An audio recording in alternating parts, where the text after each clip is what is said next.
Je te présente Shido, le prédateur ultime, celui qui veut marquer son passage sur Terre à coups de but.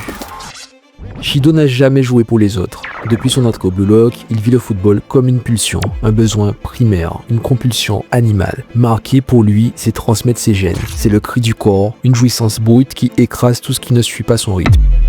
Il provoque, il explose, il dégomme, et si tu ne le stimules pas, tu dégages. Pendant la seconde sélection, il se révèle comme l'ultime tueur de surface. Il surgit de nulle part, il frappe sans regarder, il transforme un ballon banal en but d'anthologie. Shido invente des gestes que personne n'oserait tenter. La perception de l'espace dans la surface est inégalée, son accélération, son physique et ses réflexes sont hors normes. Le problème, c'est qu'il est incontrôlable, trop violent, trop agressif, et même Ego finit par l'électrocuter et l'enfermer. Il faudra l'intervention de Sae Itoshi pour le libérer, et à partir de là, tout change. Shido devient une arme vivante, il combine avec Sae, entre en flow, et claque un Big Bang Drive surréaliste dont on se rappelle encore. Une bicyclette démentielle, frappée à l'instinct depuis l'extérieur de la surface. Même Izagi doit l'admettre, ce gars, c'est une anomalie. Un pur instinct, capable de sentir la cage sans la voir.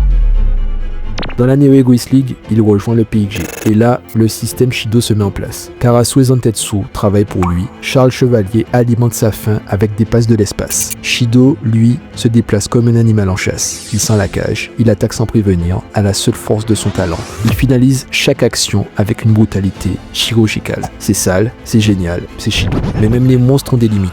Contre le bastard Munchen, Kunigami le scelle complètement. Et pour la première fois, l'instinct de Shido ne suffit plus. Méconnaissable et sacrifié au profit d'une lutte scénaristique Izagi, Rin, Kaiser, Shido montre tout de même que contrairement à son rival, il est capable de s'y reprendre et d'adapter son jeu. Il rappelle aussi que dès lors que Kunigami relâche son attention, il sait surgir toujours là où il faut. Aujourd'hui, il est numéro 3 du Blue Lock, l'un des meilleurs, mais s'il veut surpasser Izagi et Rin et marquer l'histoire de son empreinte, il devra apprendre à maîtriser pleinement ses explosions et créer des réactions chimiques avec d'autres profils. Penses-tu que le dragon parviendra à s'inscrire comme un attaquant incontournable de cette Coupe du Monde? Dis-le moi en commentaire.